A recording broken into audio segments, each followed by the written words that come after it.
it was different because normally if like the past couple of years when Ohio State's lost, I've been very angry about it. This was disappointed. Because I'm not mad. I'm just disappointed. Legit. Because which is so much worse. Jace and JP, this is the Rivalry Podcast. It's What's Michigan up? and Ohio State on social media at RivalPod. It's your garbage-free college football podcast focused on the Michigan-Ohio State football rivalry. Let's kick it off with Wheel Route, and then I have got so many things I'd like to get off my chest I'm sure today. you do. I honestly, you say garbage-free and then walk in wearing that shirt. So I don't know what's more embarrassing. We are sporting the black-on-black Michigan versus everybody shirt. Was it a purchase impulsively at the M-Den on the way out? And I think that's just... Yes, it was. All right. I like this one. Wheel Route question, brought to you by the J Company. Fall in love with your home all over again at the JAEcompany.com. The question today, biggest name in the transfer And this portal. doesn't have to be somebody that's already kind of thrown their name out there. This could be somebody that you think will put their name out there because the game's changed now. The NIL stuff has completely changed the way everything happens. So there could be a lot, honestly, of big name players. You saw it last year with Sam Hartman. Bo Nix is another one where he had transferred out. You see this. You're going to see this more and more where key guys, key recruits are going to be putting their name in a transfer portal. Who is the biggest name that you think you see? Oh, man.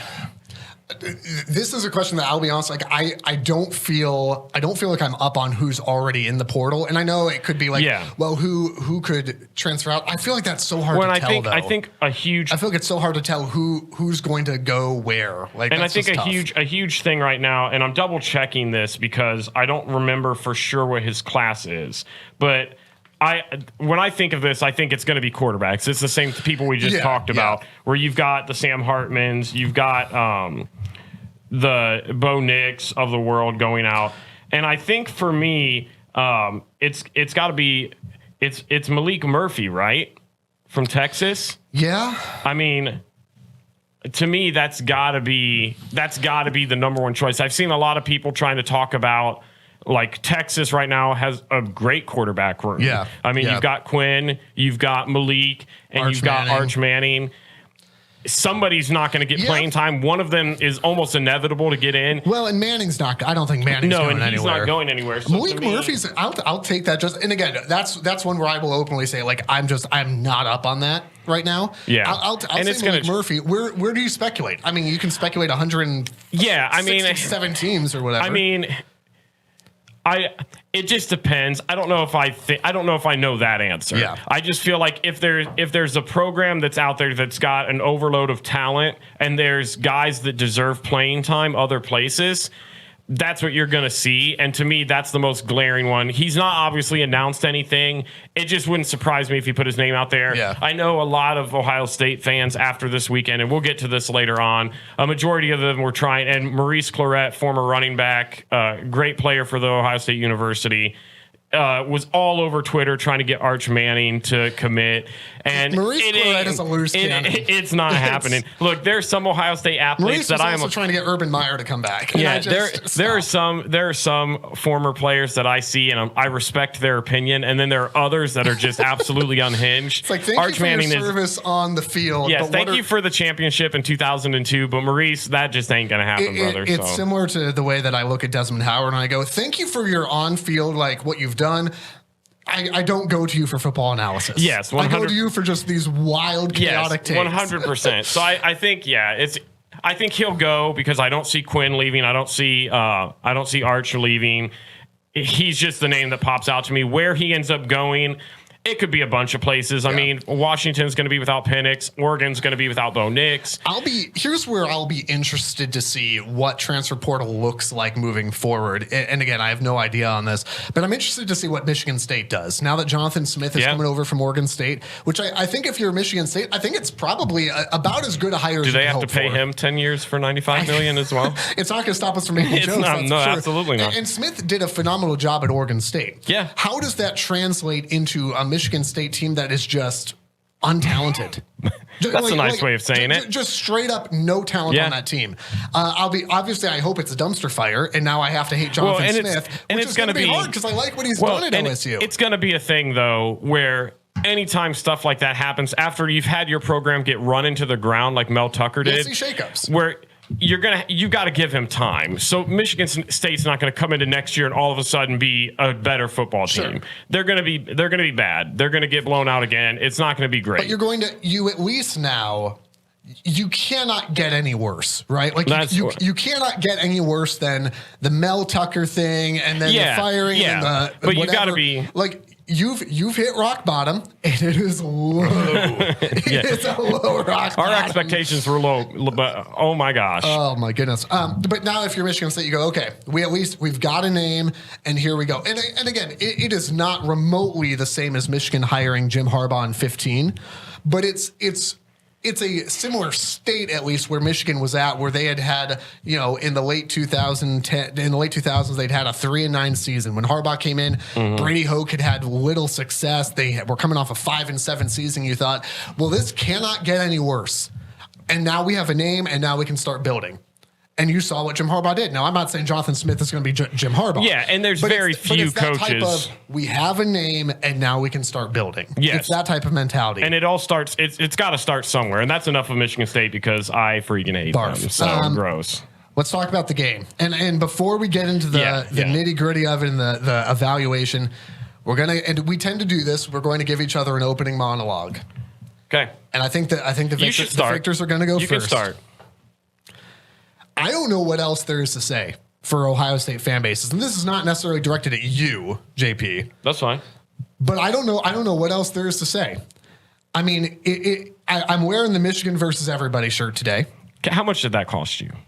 The world needs to know. I'm pretty sure that I can pay for it in Buckeye comments on my social media. No. Answer the question. How much physical money did you have to spend? It doesn't matter. To wear that cricket cut shirt. Money is no object walking out of that stadium. Well, yeah, when Connor Stallions can just Venmo you for a T-shirt. Is that we figured it out. Connor Stallions actually gives out T-shirts. You've interrupted my monologue, but now I have to say, somebody did claim that Connor Stallions was actually at that game. And I have no idea. But I love the idea that he had to have been somewhere. He's got eyes. This man bought tickets and got to the game. Maybe he was on the sideline. Who's to say?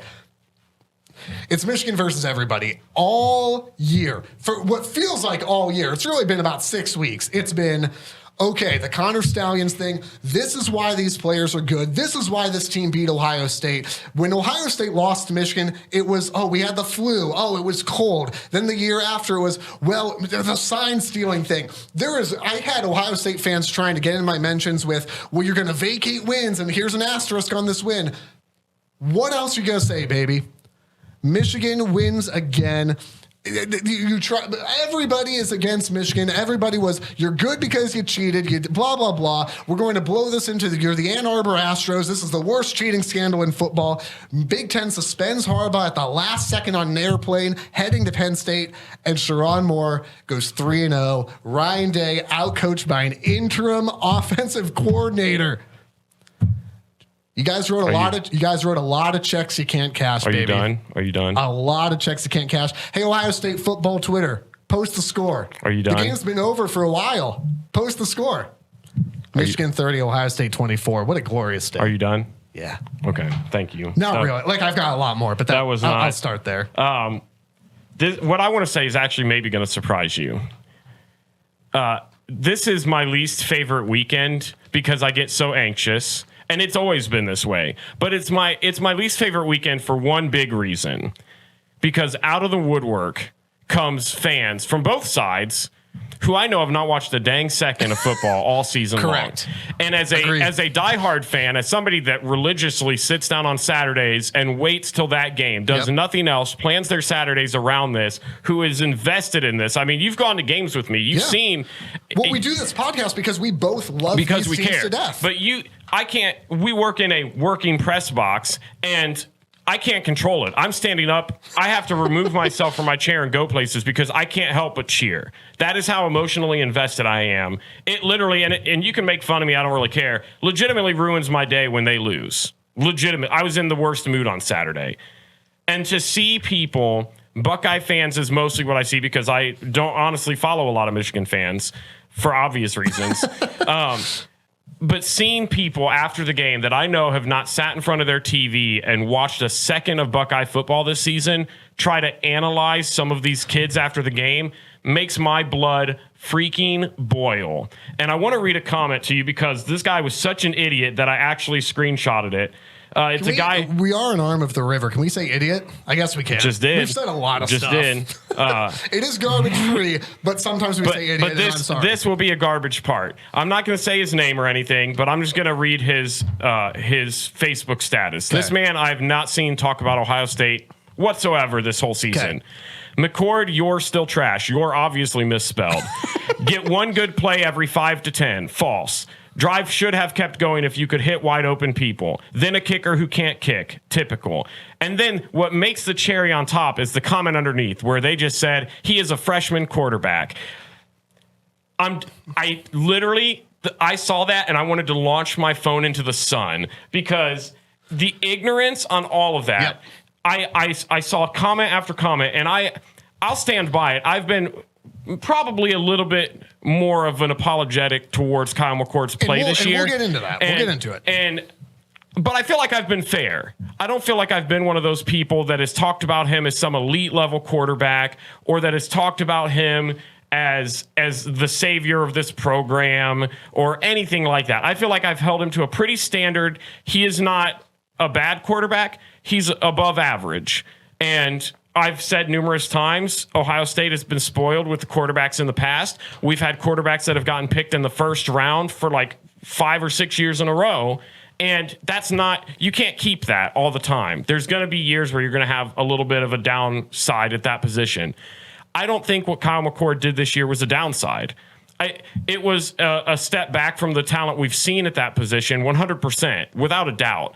But to act like he didn't have the skill set to go out there and still win that game is gross. Well, also not a freshman quarterback. Well, and that's why I'm saying that was the cherry on top. The dude is a junior. The guy is going to he's coming back next year for a senior season, most likely going to lead the team again. You won't realize it until the last week in November when you finally decide to watch the Scarlet and Gray again. But if I have to see another person on my social media platform talk about how Kyle McCord sucks or how Ryan Day needs to be fired, I'm literally deleting everything and I'm going in the middle of the woods and I'm living off grid forever. It's just, it's one of those things where like, here's the point that I've reached is like, I get that as media members, we're going to get engagement from folks who are just going to make statements. And I go, I'm reaching the point where I go, I can let this go. Like, okay, whatever. Especially like if I know you, if I've got a relationship with you, I can go, you know what? I think this is dumb. Whatever. I'm going to let it go. When it's folks like that, it's like, I don't know you. What are you talking about? I had some Ohio State guy, no clue who this dude is. Okay. I won't give you his name because I barely know him. Don't have any idea who this is, who after Michigan won, came into my mentions, not even on the podcast, came into like my personal account mentions and said, it was some incoherent something about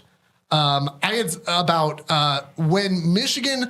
It was all misspelled too, as you might imagine. Oh, they always are. Michigan will vacate wins in February, and Day will be 3-0 in the last 3 against Booger Eater and Sherrone Moore. I saw that. I'm like, how sad do you have to be? Look. And again, I'm not taking shots at you in particular, JP, but I'm saying as a fan base, how soft and sad do you have to be to come in and go, the only hope I have is that I can forget any of this happened and it's vacated wins and make fun of a coach that, oh my gosh, just beat you as an interim. Look, Take the L and sit down. I know that's not directed at me, but if I ever become one of those fans, just put me down.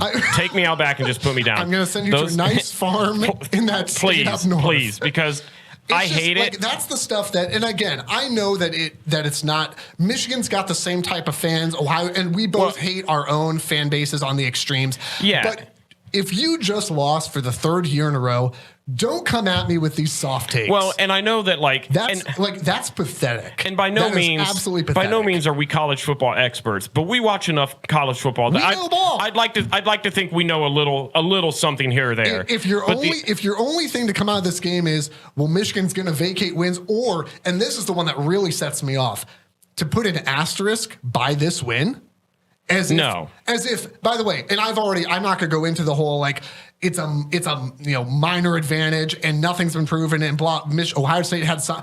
Forget that. I've said my piece on that. I'm done trying to convince folks that that's a thing. If you don't want to be convinced, you're not going to be convinced. There's no asterisk here. Period. No. There's also none on 21 or 22 either. But there's absolutely, undeniably not one on 23. No, I think, and get out of here. We didn't talk really the entirety of that day. But we go in on Sunday and finally didn't at length discuss anything, but we had a small discussion on stuff. Yeah. Because we'd had an agreement. We're not texting during the game. No, we texted that morning to figure out. And that's the beauty of the rivalry. We respect it too much. Yeah. And so we didn't talk other than the morning of the game, and it was simply to figure out how we wanted to handle our social media that day. Jace was obviously at the stadium grabbing stuff. That was it. And then Sunday, we kind of broke it down very, very briefly. And I still think I think this stands true. I think that was the most even those teams have been in a while. I thought it was the Spider-Man. 100%. I think if you play that game 10 times, you walk away 5-5. I think it was that close. And I guess this is where we can kind of get into more in-depth analyzing of stuff. So to me, this game came down to a few moments, and all of those moments seemed to go against Ohio State. And that's just the nature of the game. Kyle's interception early on. Yeah. It got returned to Ohio State's 7-yard line. It resulted in a touchdown. Yep. That, I will admit, a bad throw by McCord. A bad throw, but I also thought it was interesting. And again, this is where trust the more X's and O's guys. But I saw a number of Ohio State folks saying that Marv needed to cut in a little bit more. He needed to be a little bit more aggressive, but still, it was. I'll also give a lot of credit to Will Johnson for reading that route and picking it off. Well, and that's the thing. Marv could have been more aggressive, but he wasn't. Yep. And that you can't. That's not an if and or but thing. Correct. In the moment. Should McCord have thrown it prematurely? No. No. Did Will Johnson make a heck of a defensive play? Absolutely. So you had that, which ultimately, I mean, you take that away. The defense had been playing great. Ohio State wins. That's a big mistake. Then you go on, and you have on the second possession for Ohio State, Emeka Egbuka drops a ball that wasn't a perfect ball, but for a receiver in the Division I collegiate level that plays for the Ohio State University, that was talked up as a first-round pick. It was a catchable ball for any Division I athlete. Yeah. And I went back and watched the replay, and he had nothing but daylight. He catches that ball, it's probably a touchdown. Maybe gets caught, but it's a huge gain. I mean, nobody was in front of him. Did that drive result in a field goal? No, we punted it. That was on third down, so we had to punt it. To me, that was a huge play. That's potentially 7 points off the board. That's another one that gives Ohio State. That's right. Okay. Yeah. That's another one that gives Ohio State the win. Then you go on to, I don't know if it was the third or the fourth possession. Ohio State has the ball at Ohio State's 46-yard line. Xavier Johnson just caught a 9-yard ball. It's 4th and 1, fourth and inches. This is a big one. And Ryan Day decides to punt the ball. So you had that. Let's slow down on that one. And I don't want to go too much into Ryan Day right now because I know we're going to get there. But here's where, and again, I'm going to take some shots today because we won. I'm going to take some shots. Ryan Day, I've said this before, is a lot of bark and very little bite. So Ryan Day wants to talk about we're a tough team. Where's Lou Holtz right now? It's 4th and 1 in the game at midfield, and he punted. Well, and are you kidding me? Are you kidding me? When I don't remember which reporter was talking to him prior to the game starting, but they were interviewing him, and they said, "What can we expect out of this offense?" And he legit said aggressiveness. And then you go in and you have a game. And I've said this before. We talked about it against Georgia. There are key moments of Ryan Day's career where he outcoaches himself. It's not anything Sherrone Moore. It's not anything Kirby Smart. Anything that they do against him, it's him inflicting self-inflicted wounds. And you go in and you watch this, and every single person that has watched college football and knows a thing about football goes, this is a game where their offense had been moving. We were at midfield. It's 4th and 1. Yep.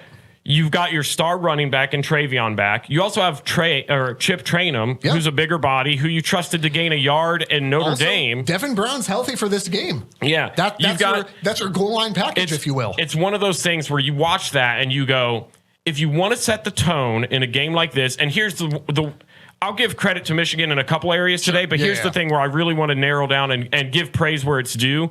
Sherrone Moore absolutely did what a coach needs to do in this 100%. game.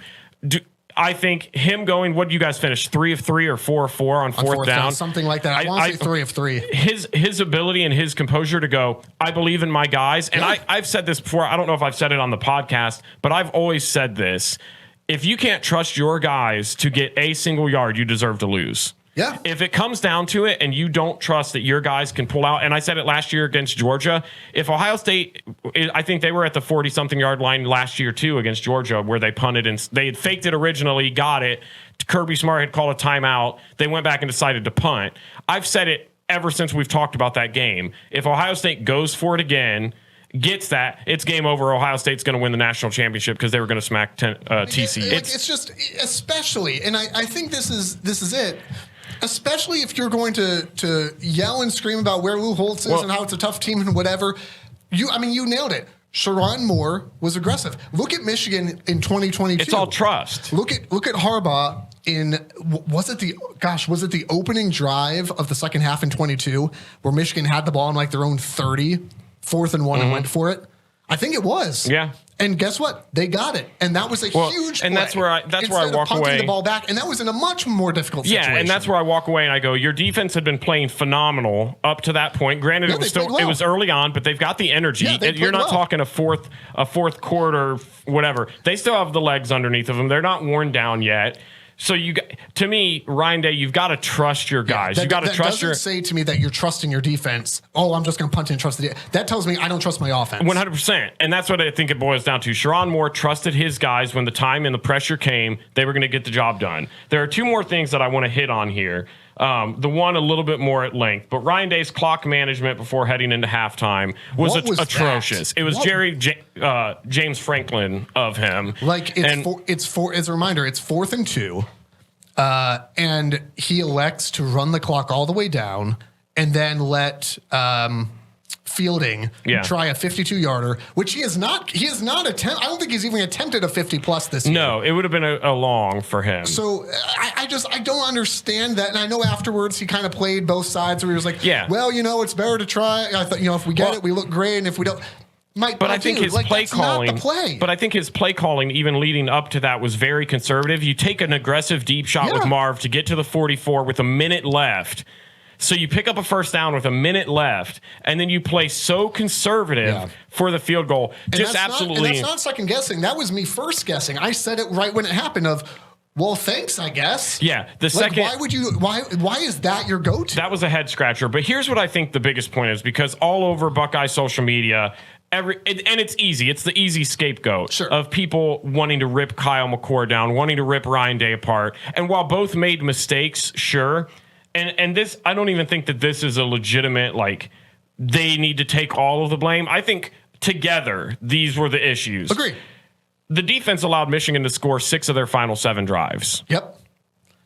That's the story. I mean, if you're an elite defense, and I still think they played well. I would agree with you. Because I think a couple of those drives, they got them to 4th down, but they just couldn't. That Sherrone Moore and Michigan came out and decided they wanted it more. And I think getting them to 4th down, to your point, that's not good enough if Michigan can go for it. I mean, you look at that. UM scored 6 of their final 7 drives. You get another stop or two. This was and you've probably seen it floating around social. This was an outstanding stat line. This is not just to rub it in. I mean, it is a little bit, but this is a phenomenal stat line. So this is Michigan's second half drives the last 3 years against Ohio State. So the 3 years that they won, 21, 22, 23. I'm just going to read them to you, then I'll summarize it. 2021, Michigan's second half drives. Touchdown, touchdown, touchdown, touchdown, end of game. 2022, second half drives. Touchdown, punt, touchdown, field goal attempt, touchdown, touchdown, end of game. 2023, field goal, touchdown, field goal, end of game. So take away end of game, because that's just kneel downs. 14 drives in the second half, the last 3 years. 14 drives, 12 of them scoring. 1 punt, 0 turnovers. Yes, and Michigan has punted once in the second half against Ohio State in 3 years with no turnovers. And that right there is why you win the game. There are two other key differences. Stallions, forget Connor and blah, blah, blah signs, blah, blah, blah. That right there is why Michigan's won. And period. There are 3 things that I think still need to be said about this game. I think when you have a game of this magnitude, it's always going to come down to turnovers. Ohio State had 2 of them. Michigan had none. There you go. There's a storyline. You can't make that many mistakes, especially one that results in Michigan. And I'll defend Kyle a little bit here and say, you can still say Kyle played a good game. He wasn't great. He played good enough to win. I agree. You had the ball in plus territory at the end. Was it great? No. But he played good. Here's the thing I want to say. He completed... he was 18 of 30 for 270. And he started out bad. He started out like 4 of 10. It's a 60% completion rate, which again is good. It's not bad. It's not great. It's good. 2 touchdowns, but of course 2 interceptions. And I'd even throw in there, he made a really bad throw there where Cade Stover had to play defense to keep Michael Barrett from picking it off. Yeah. McCarthy, by comparison, just threw it 20 times. 16 of 20, 80%, 150, 1 touchdown, no interceptions, and that's the key. And I don't think McCarthy played phenomenal. I think he did. I disagree completely. I think he did what he needed to do. He went 16 of 20. That's phenomenal, and made great plays with his legs when he needed to. That's a phenomenal perforance. It was fine. It was fine. You are completely It was not elite. wrong. It was not elite. I still think he played better than McCord did. He played better than McCord because he didn't have a turnover. No question. Keep going though. Here's one thing I really want to hit on is people are very quick to criticize Kyle McCord on the very last play that sealed the deal. I don't know if I agree with that hatred. The first pick first pick was bad. First pick's bad. You just a bad all around receiver, quarterback, everything. And this is where I'll give credit again to Michigan. Yeah. That last play, Marvin Harrison is open. Yep. Kyle McCord had maybe all of 2 seconds because guess what? Offensive lineman got absolutely bullied. Jalen Harrell was an unsung hero for Michigan in this game, but we're going to sing his praises right now. Jalen Harrell, which I got a very cool video clip early in the season against Bowling Green of him. That's right. He made a phenomenal play on the ball. He got to Kyle McCord within seconds. Yep. I mean, Kyle McCord had no time back there. The second the ball was snapped, the offensive lineman got beat. Yep. Kyle McCord absolutely can't take a sack there. Yep. He doesn't have time to go through a bunch of reads and figure stuff out. To me, it looks clear. like Harrell hits him as he releases too, which impacts the trajectory of the ball too. And that's exactly why the interception happened. Marvin Harrison is open. You give Kyle McCord another second or two, that's probably a completed pass. Sure. We're potentially talking a whole different outcome. Sure, absolutely. So to pin that on Kyle McCord being bad is outrageous. I think you just got to give credit where credit is due. Michigan's defense beat the offensive lineman, absolutely bullied him, and got to the quarterback and did his job. And that's why you put pressure on the quarterback is to force throws like that. I think you could make an argument, and I don't think I want to make this argument. I think you could make the argument that it's better to just take the sack. You have no timeouts, and there were 20 seconds. You have no timeouts. Yeah. It would have been a 10 plus yardage. I'll walk that back. It would have been a 10 plus yardage loss. You just can't. With more time, you could throw it away. Even a timeout. You've also got with a timeout. But you just can't do that. It's a great play by Jalen Harrell. Absolutely. I'm gonna because it's this podcast and we're gonna take our shots. Rod Moore sealing it. Rod Moore's the kid Ohio State didn't want. He's a kid out of Ohio. Rod Moore's won the last 3 years. That is a personal win for Rod Moore. And by the way, and this was not from you, so thank God I'm taking shots at other people here. The accounts that are circling saying that's the ball hit the ground. No, folks. In the most PC way I can say this, that is Rod Moore's elbow. Not the football. Look, okay? I don't know how else to say that, so I'll let you here's just the other go with thing. it. That's his elbow. They reviewed it and confirmed it on top of it, okay? Get away. Here's the thing. Take your L, sit and down. this will be the final thing that I guess I touch on with this. And then obviously if you have anything else to say, by all means, before we talk about Iowa. The play call that people are outraged over with Roman Wilson and whether or not it was a turnover or not. Here's where I stand on it. Do I think the ball was moving? Maybe. Sure. I don't know. You know what I do truly believe, though? And I would say this even if it was against Ohio State. Don't let them get in that stupid amount of... Don't let the officials have to insert themselves into the game like that. Sure. Point blank. You can't... It was a phenomenal throw by McCarthy. An absolute laser.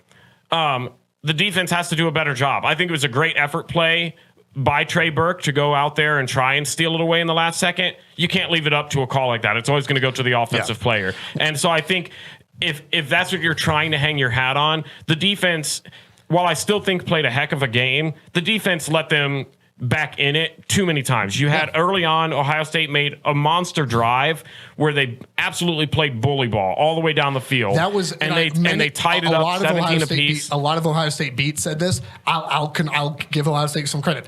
That was a demoralizing drive for Michigan. Yes, they absolutely had their way. Response by Michigan, and that's what I'm saying is you go down there. Kyle McCord and Travion Henderson, and I think Chip was a huge part of that. Yeah, just ran the ball to the they ran the ball. The offense looked good. Momentum was all back on Ohio State's side. They punched Michigan in the mouth, and then guess what? The defense caved. Yep. They let Michigan go right down and score a touchdown. I think it was like a 3-4 minute thing. It wasn't super lengthy, but it was like a 70-something, 80-something yard drive right down and let them take it away. You get a stop there on defense with all that momentum. Who knows? I think on the Roman Wilson thing, number one, if I saw another Roman Wilson touchdown overturned on by a matter of inches, like a la TCU, I was about to vomit in that press box. Here's where I'll stand. I'm not convinced one way or the other. Yeah. Because all the way down, the ball is, I'll say this, the ball is definitely moving all the way to the ground. But once he's on the ground, knees in the end zone, I can't see the ball. And in my mind, I can't tell you whether he's got it secure or not. Yeah. But the call on the field, the call on the field of touchdown, there's no way in heck you can overturn that. No, and that's absolutely. Now, I said that about the TCU game as well, and the officials inserted themselves. An official overturning that call for an interception would be inserting yourself. The call on the field has to stand.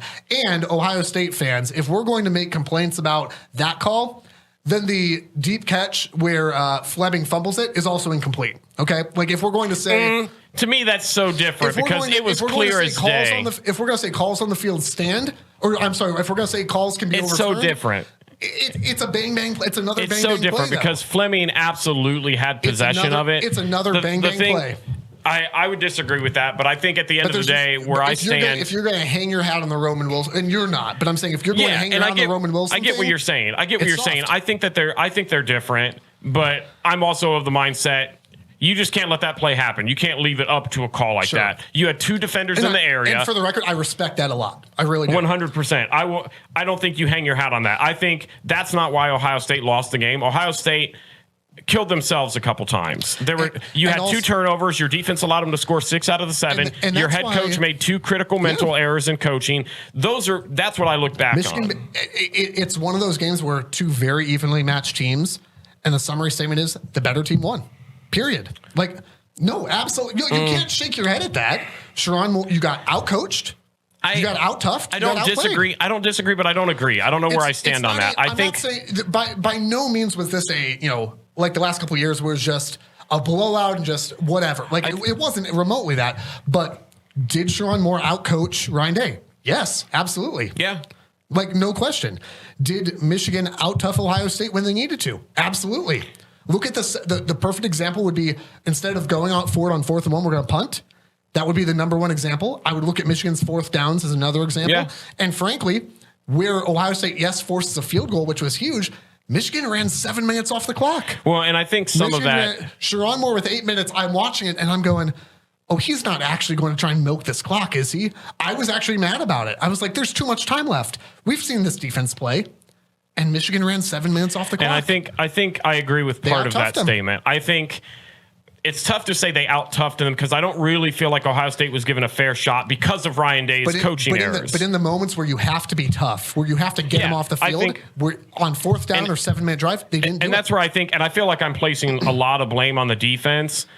They are a great defense, but elite defenses don't do that. Well, and I would still say that they are elite. I think that was what made this game so interesting to me is I feel like they both played. I just feel like Ryan Day's decision to not go for it twice, basically, for him to not be aggressive at the end of the half, for him to not go for it on 4th down, that was the biggest difference to me because you saw Sherrone Moore trust his guys and get it. You didn't really give Ohio State a chance to do it because who knows? Ohio State could have gone for it and succeeded, and then we're having a whole different story potentially. And so to me, that was the thing I walked away from. It was different because normally if like the past couple of years when Ohio State's lost, I've been very angry about it. This was disappointed. because I'm not mad. I'm just disappointed. Legit, because which is so much worse in so walked many ways. I walked away from that game, and I really don't know.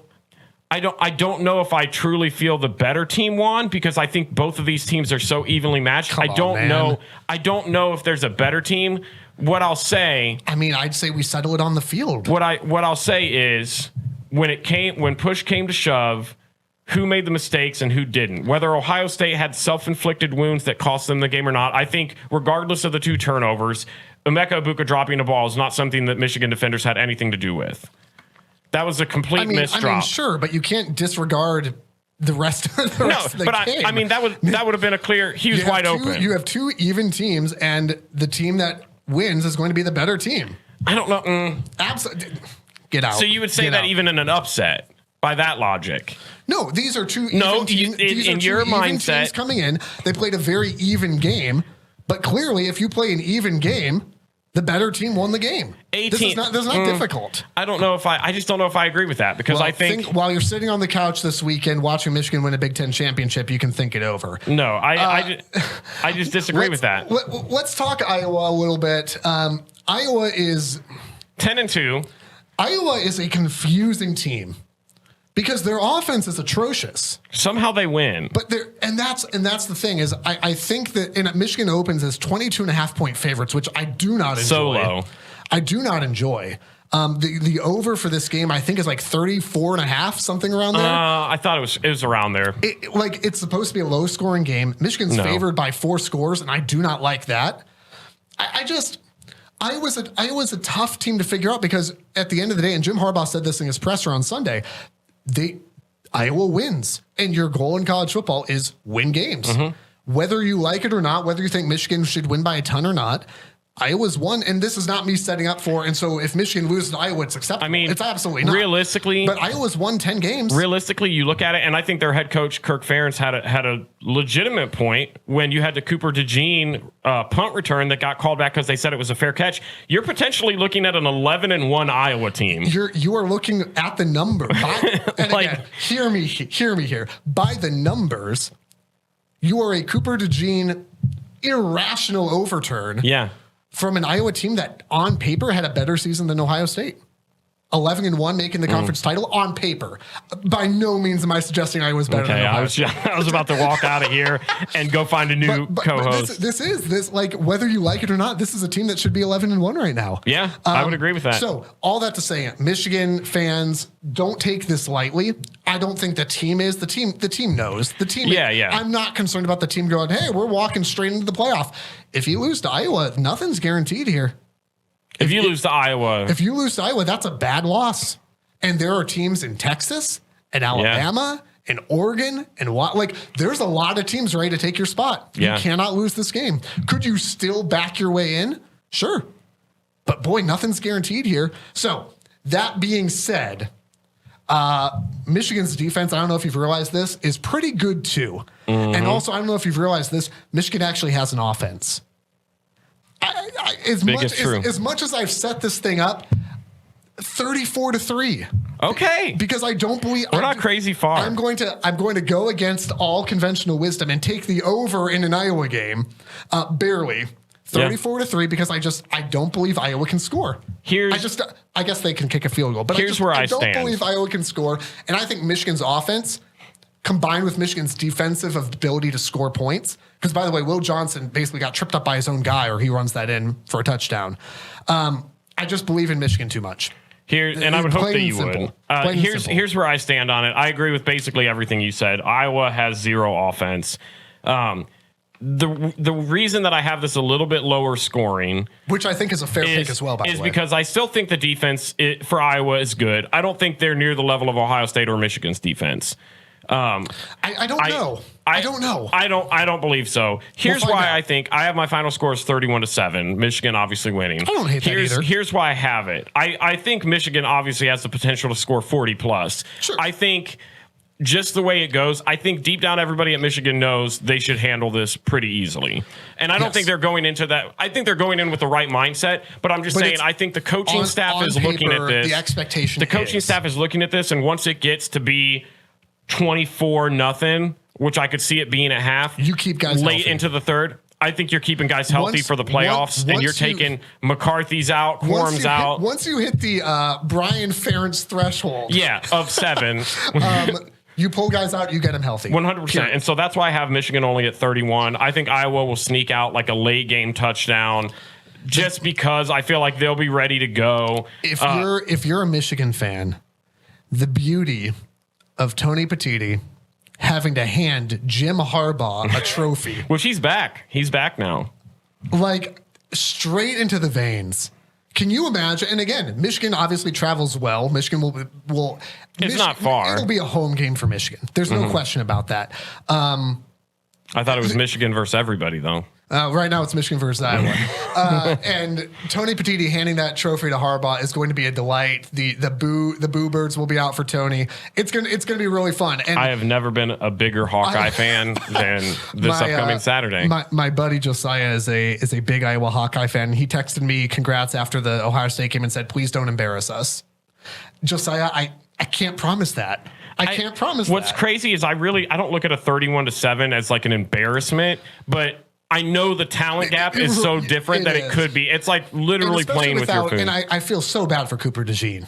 What a talent. I mean, that kid is going to be phenomenal. Yeah. And I hope he goes to the Lions because the Lions just draft Iowa Hawkeyes. And they're good. They turn out to be good. So we're not going to go through every conference championship game this coming weekend, but I want to know, and this will, let me start here. Stupid Genius upset picks of the week. This will be the last one that we do. Okay. Stupid Genius, J Company, fall in love with your home all over again. The JAEcompany.com. Also, by the way, before we go into it, want to say a big thanks to our friends at Elevated Integrity Construction. Aaron Carroll and his team been phenomenal all year sponsoring this podcast again. As you start looking ahead to your home, church, business build, you got some questions about it. There's no guesswork with these guys. Go with integrity. It's in the name. ElevatedIntegrity.com. Stupid Genius upset pick of the week for me. I don't love this pick, and I don't even know if I believe it. I'll take Bama over Georgia. Okay, I almost did that. At 5-point favorite or 5-point dogs. What do you got? I think I know. There's not a lot of good picks here. I almost picked that one just because they almost lost to Auburn, but I really love Milroe right now. He's playing good. He is, and I saw somebody tweet this, he is what I want Ohio State's quarterback to be. And I'm not going to take a shot at Kyle, but I know a lot of people were upset about his pregame stuff where he said it's just another game. I don't think he meant it in the context people took it. But I'm going to take it that way. But I get the fire. I get the fire that people want. And Milroe walking off of that after a huge win in the final seconds on that kind of a dramatic play and him screaming, I want the Heisman, give me the Heisman, let's go. That's the kind of energy that I just love. And I want to feed. Georgia didn't look phenomenal against Georgia Tech. I want to feed off of that confidence, but that's not where I'm going. I've got Washington over Oregon. Oregon's walking into this game 9-point favorites. I know Michael Penix Jr. I know. I saw that. I don't think so. I think it's a 3-point spread. I saw 9. Oh, you know what? It's fine. You have 0 points in this contest. No, anyway. It won't matter. Let me get one. It won't matter. Let me get one. I thought you were going to go Louisville over FSU. I debated it. You know what? Maybe I take it back. That might be the one that's a 3-point. It is a 9-point. Washington's 9-point spread. Favorites? Yeah, let me pull. I would like to change my pick. Wow, they are 9. Oh, no, Oregon is. Oregon's 9-point favorites. Yeah, and I have Washington beating Oregon. Oh, never mind. I don't want to change that pick at all. Oregon's going to win that game. Hands down. Okay. Penix has not looked great. Bo Nix has been phenomenal. Bo Nix is probably going to win the Heisman. And again, I don't really think Alabama's going to beat Georgia either. No. But so project for Sunday for me. Project for Sunday your 4 teams based on not how you want. I know you want. Or am I thinking after the results, obviously? Yeah, man. Not before. What are you talking about? Yes, just let me live, okay? I know you want Texas to lose and Washington. Okay, I'm just going to say it. Georgia, Michigan. I've got Washington. And then I think Florida State's going to lose. I think Oregon's going to lose. Texas probably because they play Oklahoma State now. Are you trying to throw Texas in 4 or are you trying to put Ohio State in? Are you trying to backdoor Ohio State here? I think Ohio State could get in realistically, but I think Texas will win, and because they have a one loss, but they have a conference championship, it'll jump them. Ohio State's finished. Like I need you to accept that. I won't until it's official, but thank you. You would have to have Texas would have to lose. Texas would have to lose. Washington would have to lose, or Washington has to win out. Georgia has to win out, and Texas has to lose. And Florida State has to lose. And Florida State, but they play Louisville, and that's a tough game. Yeah, even I think a one loss. All those things will not happen. But they're not so out of the question. I am going to go actually the same. I'm going to flip your Pac-12 champion. Georgia at 1, Michigan at 2. I've got Oregon at 3, Texas at 4. Okay. I think you're going to see Georgia and Texas probably in the Honestly, Sugar Bowl. As an unbiased football fan, I think you've got Michigan, Oregon in the Rose Bowl. I want no piece of Oregon. I'll say right now, I think Michigan could beat anybody, and that includes Oregon. But if you say, what's the one team you don't want to see? They're playing hot. It's Oregon. They're playing hot. Georgia's got Oregon is the one team right now. Forget the fact that they lost in October or whatever it was. Oregon is the one team right now. They lost. No flaws. They lost to Washington barely. Michigan and Oregon are the two teams right now that I would say I see no flaws in these teams. Like that, those are the two best teams in the country. I do not want to see Oregon. Period. Well, and if Michael Penix turns it on, I mean, he didn't have a phenomenal game this past weekend. But I'm honestly, the way that Penix has played lately, I think Bo Nix is going to win the Heisman. Probably. It's between Bo Nix and give me Washington Penix any day of the week right now if I'm Michigan over Oregon. Any day of the week. If I'm you guys, I'm praying that I'm seeing Texas. I don't want to see any of the Pac-12. I wouldn't mind seeing Texas either. Yeah, if I can avoid the Pac-12, that's great. At least the first round.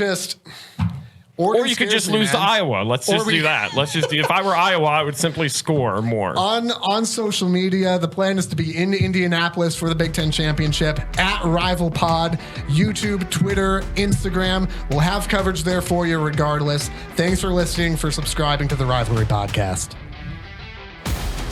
The Rivalry is a production of River Radio Ministries. Want live updates from the show? Follow us on Twitter, Instagram, and YouTube at Rival Pod. Visit our Patreon and consider becoming a patron for exclusive bonus content, merch, and more. And be sure to follow us wherever you're listening now for new episodes every Tuesday. And if you like what you're hearing, tell a friend so they can listen too.